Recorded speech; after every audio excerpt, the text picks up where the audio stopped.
Ready Player One, the movie, came out, and I will probably spoil a bunch for anyone that has not read the book and has not seen the movie. If you read the book and you haven't seen the movie, you know the story anyway, so I wouldn't say really spoiler alert to any of you folks. But if you haven't seen the movie and you also never read the book, then definitely skip ahead because I'm going to spoil a bunch for you guys. I've recorded episodes of the podcast in the past where I've referenced Ready Player One. It is my favorite novel, I would have to say. I've definitely drawn from its style of writing, specifically like the pace of it for the novel that I'm working on.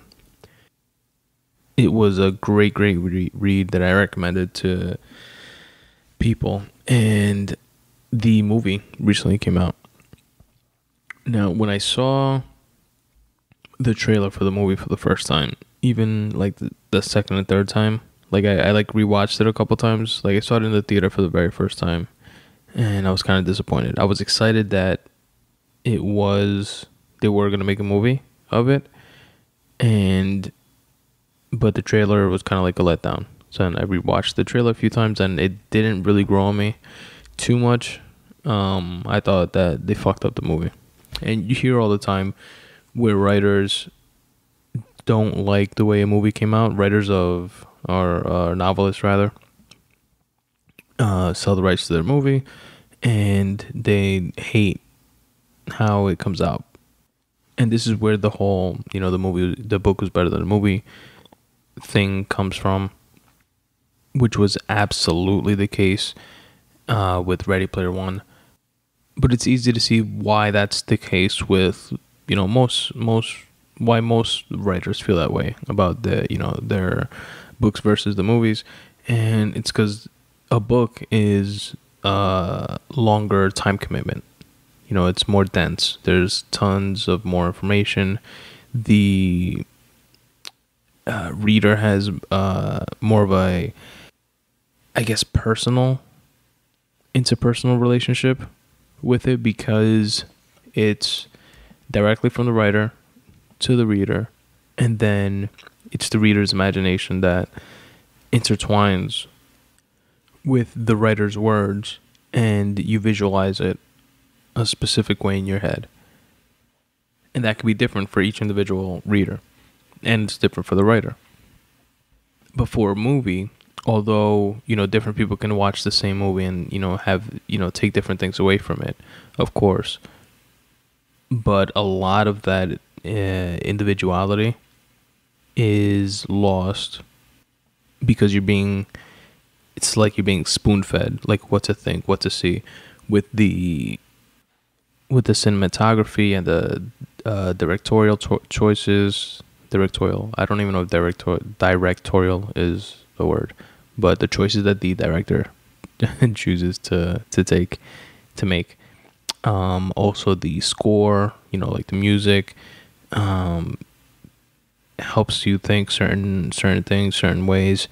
So it leaves less to your imagination because you have a lot more senses involved in the creation of the world that's being presented to you, versus reading the book where you're largely creating it yourself, along with the help of the words of the writer. Now, with the movie Ready Player One, I am glad and delighted to say that I was not disappointed at all. It was a really good movie that I enjoyed watching every minute of. It was long. It was 2 hours and I want to say like 20 minutes long or something like that, 2:15 maybe. And it was still fast-paced enough where it kept you like hooked in and interested. Steven Spielberg directed it, which was, I knew he was directing it, then I forgot, then I remembered again, and I was like, maybe the movie won't be too bad with Spielberg behind it. Based on just what I saw from the trailers. And just to be clear, what I didn't like from the trailers is based on the trailer, it looked like heavy, like sci-fi-ish. Like the whole shit was just like sci-fi type of thing. And I know, at least from my experience from reading the book, it wasn't that. It was partly that because it has to do with virtual reality and going into these different virtual realities, but it was grounded in the real world, and I didn't see a lot of that in the trailer. But thankfully, at least for my personal taste, the movie wasn't like heavy sci-fi-ish, as heavy sci-fi-ish as like the trailers made it seem to me. Ernest Cline co-wrote the screenplay, which I'm sure that helped as well, keeping his vision in line with how he wrote the novel. He co-wrote the screenplay with Zach Penn. This was, by the way, Ernest Cline's first novel, and he is an American writer, lives in Austin, Texas. He's married, has a kid, and is like heavy into like 80s like pop culture and like video games and stuff like that, which is, if you know the story, it's like riddled. That theme is like riddled throughout Ready Player One. Like there's references to like 80s movies and 80s games and Atari, and like the main character drives a DeLorean, the Back to the Future DeLorean to be exact, to be specific. It's dope. It's there's a lot of like nostalgia tied in with the story.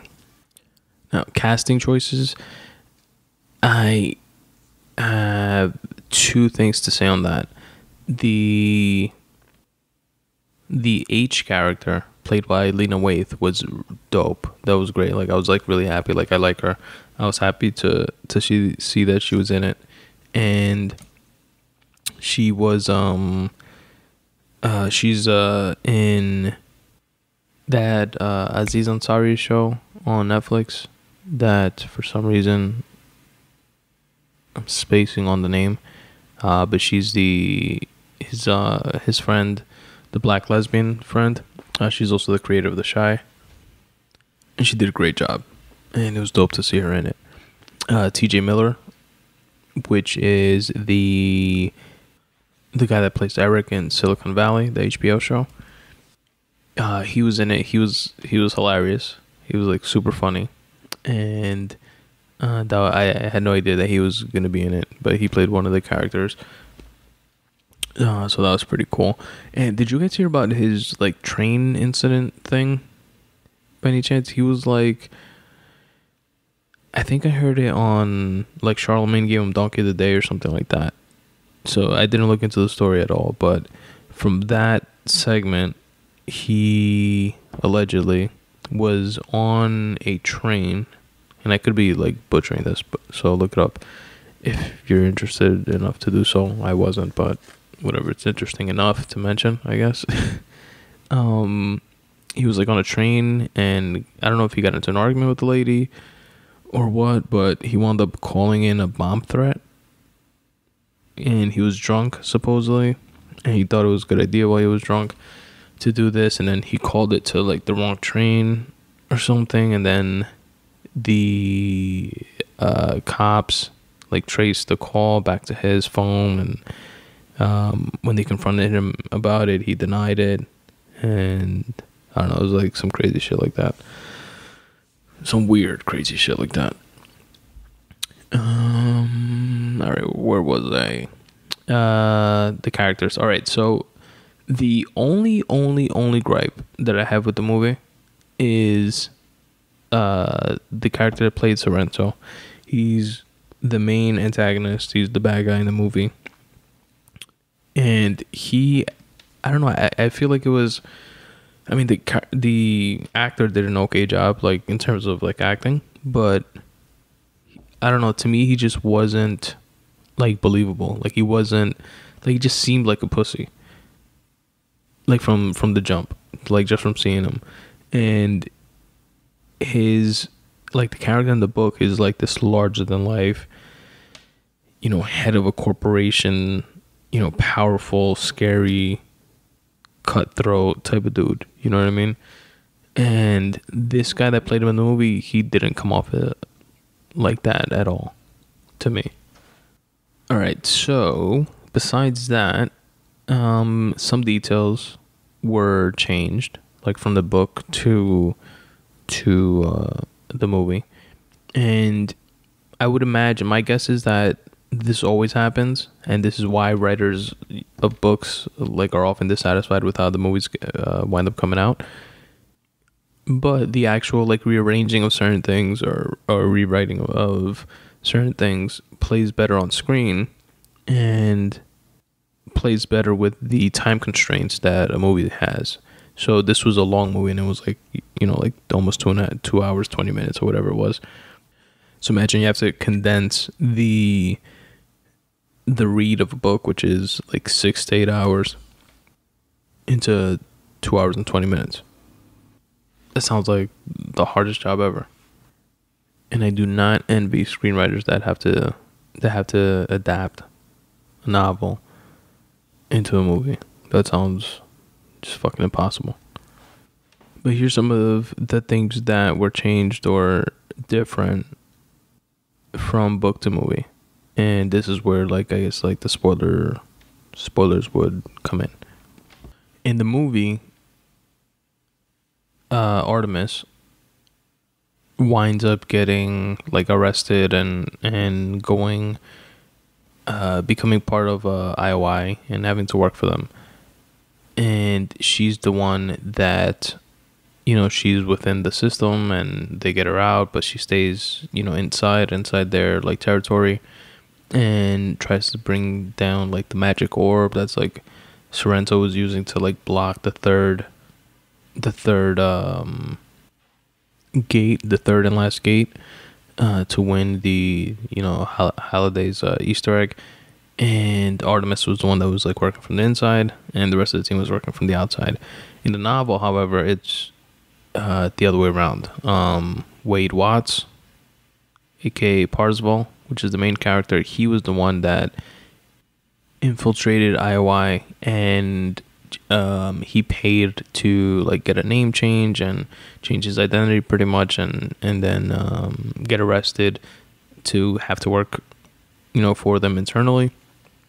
And that's how he infiltrated and pretty much did the same thing that Artemis did, but he was the one doing it in the book, whereas Artemis was the one doing it in the movie. That was one thing, but definitely no problems with that at all. Like, it played out pretty dope on screen, and was still, I feel like, true to, like, the story. Something they left out completely, which I guess it made sense in terms of, you know, you have to cut somewhere. So in the book, when Parzival, the main character, he gets the first key, the first gate. There's three. Halliday, which was the guy that created the Oasis, which is this, like, virtual reality thing that, think of like the internet, but like a new internet, and it's like virtual reality, and the entire world uses it. Men, women, children, everybody, you know, people go to school by putting on a headset and go into, like, virtual reality school, and, you know, that's where people do exercise, that's how people have meetings, that's how they work, that's how, you know, everything is done in the Oasis pretty much. And, you know, like the same way that we're, like, addicted to our phones. And this guy Halliday, which is a trillionaire for, like, creating this thing, he dies. He creates this, like, Willy Wonka style game where, you know, one pure true person that loves, you know, pop culture as much as he did, and 80s movies and video games and music and tons of other things like that, would have to go through a series of finding, like, these 3 keys, which led to opening up 3 different gates that had, like, different obstacles that they had to overcome based on their knowledge of, you know, all this pop culture shit. And the person ultimately would inherit the Oasis and, you know, essentially be the owner of it. IOI is the company that's, like, the number 2 company, that does the same shit, and they're easily the number 2 company, but distant second to the Oasis.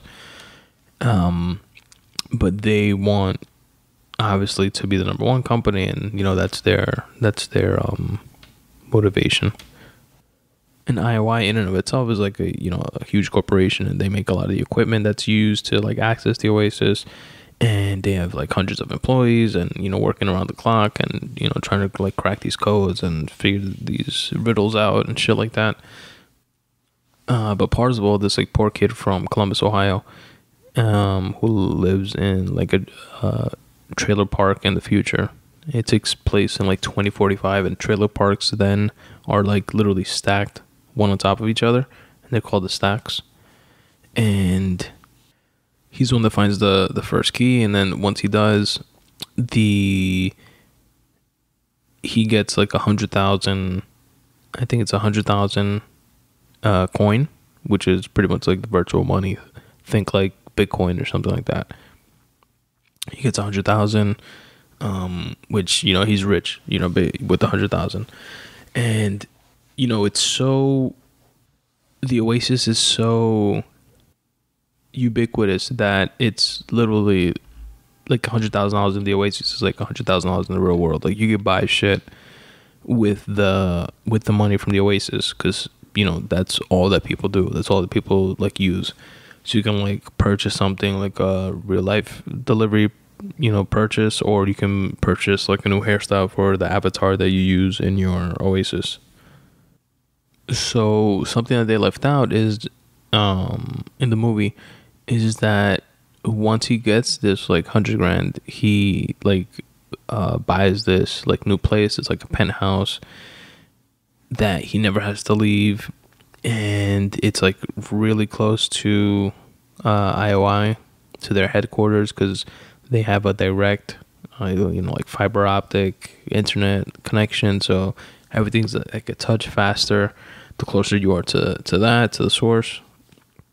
So he did it with the purpose of upgrading all his shit. He got like this new haptic suit and this fancy like rig, like top of the line shit across the board, to be able to compete even more, to find the other like 2 keys, since he already found the first one, and be the one that pretty much inherits the Oasis. In the movie they skipped that, and they showed that he did buy a few like upgrades and stuff like that, but he stayed like where he was, and they didn't show him like bowling out of control like that. Something that was really cool, and this is a testament to the level of detail that Ernest Cline writes with, was that there's this scene in the movie that is also in the book, where they go to the main character and Artemis, which is his like crush, love interest, and they go to this like a dance club place where you like jump and like float in the middle and like dance in the middle. Picture, like those skydiving things that they have on cruises, that you like jump and you're like skydiving, but you're like in a tube that is just like blowing like a shitload of air, and you're like floating kind of. Picture like something like that, but instead of being like horizontal, you're just like floating, like standing up and like dancing in the air type of shit. And the way it looked in the movie is exactly like to the T how I pictured it when I was reading the book. Like, it was like weird, because I felt like it was like taken from like my head and put up on the big screen, like literally exactly how I pictured it. And again, that's just a testament to how dope of a writer Ernest Cline is, with being able, like having the ability to set that setting. I would be interested in other people that have read the book, and seeing if they had the similar experience with that scene in particular. So if you have, hit me up at Spun Today on Twitter, or email me at spuntoday@gmail.com. What else? Holiday, the creator of the Oasis, had a partner And in the movie, the partner winds up, he's still alive, and he was a bit more like geared towards like the business side of it, and he still wanted to maintain the integrity of it, but was willing to like change certain aspects, like move with the times type of thing. But Halliday wasn't. He wanted to keep it pure in its original state and like never change anything. So they like butted heads a bit, and Halliday wound up like buying him out and buying him out of the company. But he was still someone that still cared about the Oasis and knew what it would mean if it got into the hands of IOI. And he in the book like watched over Parzival and Artemis and that little crew in a way that was like you can have like private chats with people, but you also had the ability to like be invisible and like enter somebody else's like private chat or something like that if you had certain like access that I guess this dude did. And that's how he kind of like watched over like the team to make sure kind of like nudge them in the right directions and like stuff like that, not to like help them like cheat or anything like that, but he was kind of like wanting to know like are these people for real, or are they just gonna like win and then like sell it to like IOI or something like that, like sell the rights to the Oasis. And there was none of that in the movie. Then in the movie, the way that he kind of like had the same effect of like looking after like Wade and the team and seeing like where they're at was by he played the role of like this virtual assistant in the library of the memories of Halliday, which is where people would go to like do research, because he like indexed like every movie that he ever saw, every song that he ever listened to, every game he ever played, and like stuff like that. And you can pull them up and see like live video of when he was like 8 years old playing Atari. And it's a like museum of this shit. And there's this like virtual assistant guy, which wound up being Halliday's like partner. It wound up being him. So that's the role that he effectively had the same role, because like Wade would always like go to this museum place to like look things up, and he was there pretty much like watching over him type of thing. And that's something that's specific to the movie. And he's the one that gives like Wade this like extra life quarter thing that pretty much like saves his ass at the end.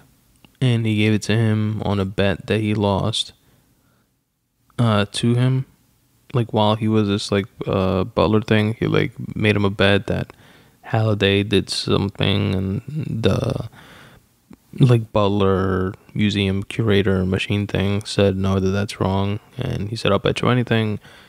And he bet him, and he gave him this quarter. They just like kind of like put it in his pocket or whatever, but it wound up being like this extra life that Wade had when everybody else, Sorrento selfishly like wanted to like blow everybody up, including himself.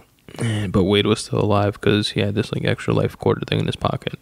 In the book, Wade actually won that quarter, that extra life quarter, by going to this gaming arcade that Halliday used to go to when he was a kid. And it's like in a replica of an exact replica of the neighborhood where Halliday grew up. And he went to this like pizzeria that had this like game arcade in the back, and he played, I think it was Pac-Man or Mrs. Pac-Man, and he played it. He had to like win the entire thing without dying once or something like that, and he did it. And then he won this like extra life quarter thing and put it in his pocket, and that's how he got it in the book versus how he got it in the movie. So there were a few things like that, which again, tastefully done, got the same point across, was told differently, and still stayed true to the story because it still again got the same point across. And it was a really, really good movie. Ready Player One in theaters now. Check it out. And if you're listening to this, years and years from now, pull it up on Netflix or whatever, streaming service you subscribe to now that may have it, and enjoy.